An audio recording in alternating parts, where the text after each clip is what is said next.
So that happened. Hey dudes, how's it going? So I'm hoping you've read the title by now, but in case you haven't, I'm just gonna spell it out for you. I'm gonna bake 3 million cookies and you're going to watch it! So let's begin. Now, this whole cookies for subscribers madness began just over a year ago when I hit 100 subs, and since then, I've been doing this for each subscriber milestone I hit. Lots has changed since 100 subs though, and every time I make this video, I try to one-up myself, if you will. Yes, it's excruciatingly painful each time, and I even said that in my last cookie extravaganza. I would only be doing this again when I hit 5 million subs, but guess who's a glutton for punishment? This stupid bitch. So we're going through this again. So in this video, I decided to bake cookies for 24 hours straight. Why? I don't know. It just came to me in a dream, and I woke up one day and said, you know what? This is what I'm gonna do this weekend. Now, there are also two things that I had learned from my previous adventures in cookie baking that I was to keep in mind. Number one, nipple cookies are very time inefficient. I spent double the time making them than if I was just to mix the chips in with the batter and make the cookies that way. So unfortunately, I would be giving those beasts a rest. Press F in the chat to pay respects. And number two, you cannot buy three $50 standalone mixers off of Amazon and expect them to work. Remember those monsters from last video? Yeah, well, guess what happened to them? They've been rotting in my basement ever since. So I decided, you know what? If you're gonna do it to them, you gotta do it to them the right way. So I went to Canadian Tire where they were having a 40% off sale on all their KitchenAid mixers. And if you know anything, it's that all stay-at-home moms preach by these monstrous machines. Now, I wanted a pink one, but unfortunately the incompetent people at American Wheel did not have my best interest at heart, so I had to settle for a blue standalone mixer. Like, are they really gonna push my buttons that way? But anyways, I bought the thing, took it home, and took it right out of the box, making sure to make the biggest mess possible so that I could not return it in its original packaging. What a real power move. I have to say, the machine is really pretty. Like, she's gorgeous. Am I gonna use this in my daily life? Probably not. I mean, you all know what my cooking looks like. The next thing I did was find a recipe that I liked. Now, I wanted to find an eggless cookie recipe for two reasons. One, eggs irritate me. Two, I hate eggs. Three, number one and two are lies. And four, I wanted to be able to eat the raw batter. So I went searching on the internet and found this recipe by Holly. She has an egg allergy and a Pinterest page dedicated to eggless recipes. I mean, what an icon. A Pinterest page for cooking? I don't even have a Pinterest page, period. The recipe worked for me. It essentially swapped out the egg for olive oil. Hey, I'll fall for it just as long as I don't have to use those stupid ovaries again. So now it was time to actually make those darn cookies. I woke up at 6:30 a.m. on October 19th, and my mother and I descended upon Loblaws. I'd estimated that at full speed ahead, I would be able to bake 2 batches of cookies per hour. So I had to buy 48 times the recipe. Let me run these numbers by you real quick so that you get a good picture of what we're dealing with. Number one, 24 cups of butter. Number two, 12 cups of granulated sugar. Number three, 24 cups of packed brown sugar. You ready for this? 72 cups of flour. Number five, 8.4 kilograms of chocolate chips. Number six, an entire bottle of olive oil. And number seven, enough vanilla extract and baking soda for gits and shiggles. So needless to say, I had my work cut out for me. I did my thing in Loblaws. No one was in there because it was 7 a.m. on a Saturday morning, but hey, I'm not complaining. You know, when I read that I would need 24 cups of butter, I should have run for the hills. Joanna, your hands are going to be oily for the next 30 days. Hello, my dudes. How's it going? It is 9:30 a.m. Saturday morning, and we are finally doing this. I've already arranged all of my ingredients in front of me. Yes, I have been eating chocolate chips for the past like 30 minutes. Now, as I've mentioned already, I'm gonna be baking for 24 hours straight. Do I think I can do it? As you can probably imagine, this million has been quite the roller coaster. Like, what the heck is even happening anymore? Oh, that shouldn't be in there.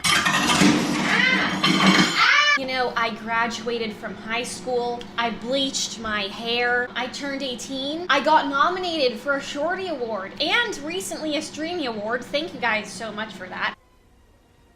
Who wants a bite? Okay, a quarter cup of cocaine. I mean sugar. So then I started baking like a lunatic. I have to admit that this standalone mixer was probably one of the best investments of my life. She was spinning, flipping, screaming, and yelling, all while getting the job done. Some other things I should mention: olive oil by itself is vile. Bittersweet chocolate chips are a scam after you eat like 5 of them. I should have just bought 30 bags of milk chocolate chips instead. What the heck was I thinking? Oh, and this happened. I found a blonde hair in the dough, and I'm guessing it must have come from a blonde's troll because I truly have no idea where else it could have come from. And finally, I almost burned down my house. Once the first batch of cookies had been in the oven for like 5 minutes, I started smelling burning and thought to myself, what a sticky predicament I've put myself in. And found out that one of the new baking sheets I'd bought still had the little paper tag on it, and I forgot to take it off. But you know what? I'm the stupid kid who microwaves tinfoil, so this is pretty on character for me. But after that false alarm, the first batch of cookies was out of the oven. Now for this video, I decided to just dump all the cookies out on the counter and hope for the best. So I saran wrapped it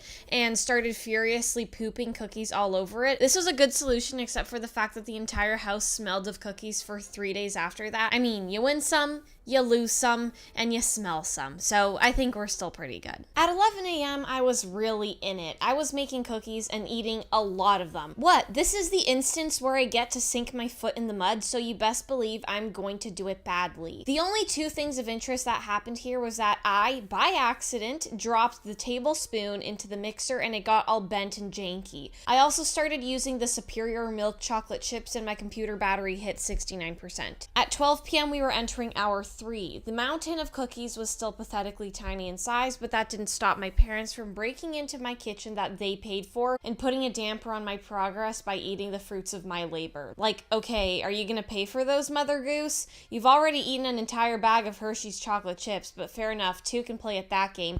I'll eat all your avocados, just you wait. Regardless, cookies were coming out of the oven. I think it's a good time now for me to mention that for my sanity, I'm not actually going to make 3 million cookies, and if you thought that was really the case, you just called yourself a knucklehead. Let's do some quick maths here. Suppose each cookie is 1 gram, which is already a very liberally tiny cookie. If I actually ended up making 3 million cookies, that would be 3 million grams worth of cookies, or 3 tons. I would literally be here for months. I mean, Mr. Beast would probably do it, but I'm not him, so. Yeah, things were not going too well. I was beginning to hit the brick wall, made of cookies, of course. This was the deadly combination: the absurd amount of cookies I was consuming and the monotonous work that was this activity. I was feeling quite sluggish. I'm beginning to remember why I said I would never do this again. My back, it hurts. My fingers feel like they are permanently sticky, and my head is throbbing from the sheer amount of sugar I've consumed. The worst part is, I'm barely 25% of the way there. And yes, I am eating a copious amount of avocado. I feel like I need to do yoga or something. But it was in my moment of darkness that I had an idea. Honestly, it was more of an excuse, but we won't talk about it. I got up from my young adult temper tantrum, and I decided to make all the batter at once. I thought it would be more fun, but honestly, it just made me skeptical of my judgment.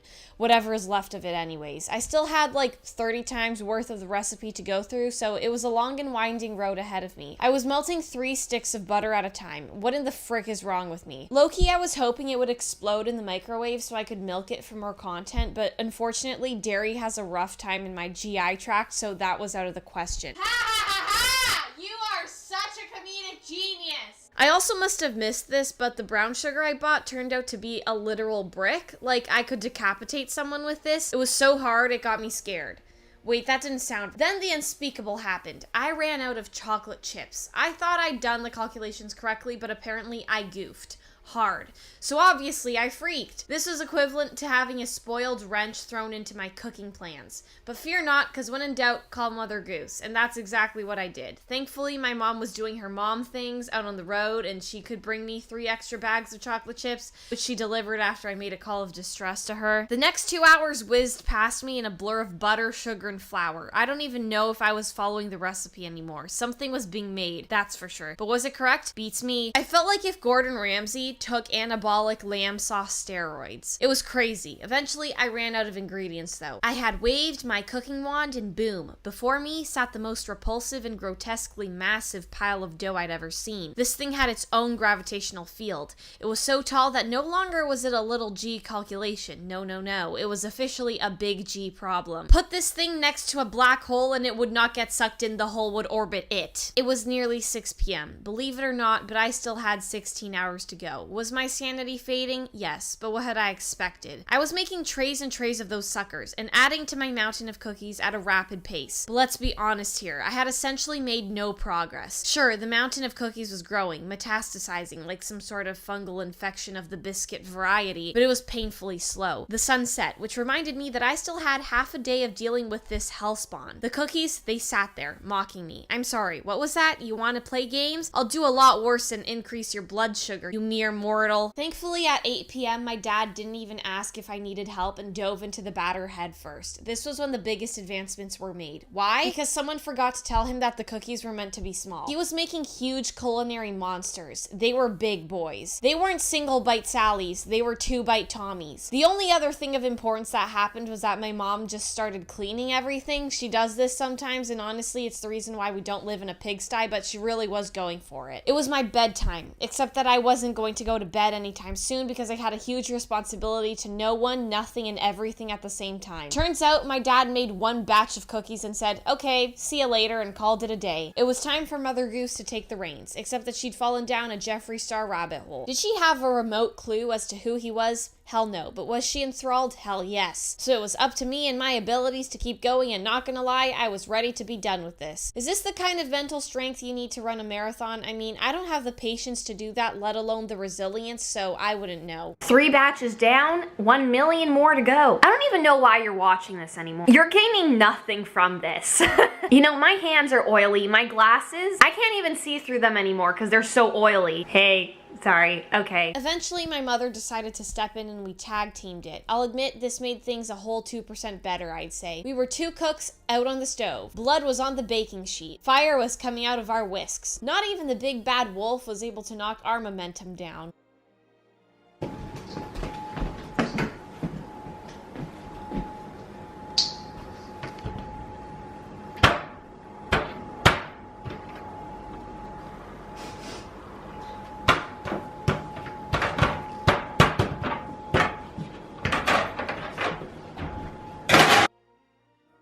I kept thinking I could never live without you by my side. And then I spent so many nights thinking how you did me wrong. But I grew strong. I learned how to get along. And so you're back from outer space. You know, few things make me question my existence, but this always has, did, and always will. If you're wondering what happened to the cookies, I gave half to my dad, who force-fed them to his students, and the other half to Jade, who ate it with her roommates. At the end of the day, there's only one thing I want you all to take away from this. Not everything that can be done should be done, because you will end up paying dearly for it on the toilet at 4 a.m. And that's it, my dudes. If you watched this until the end, I just wanted to say thanks for sticking around, and your support means so much to me. 3 million is such a huge milestone for me, and I still can't believe that this is my platform. Thank you so much for everything. I love you, and I'll see you in the next one. Stay spunky, stay funky, and stay spicy. Toodles!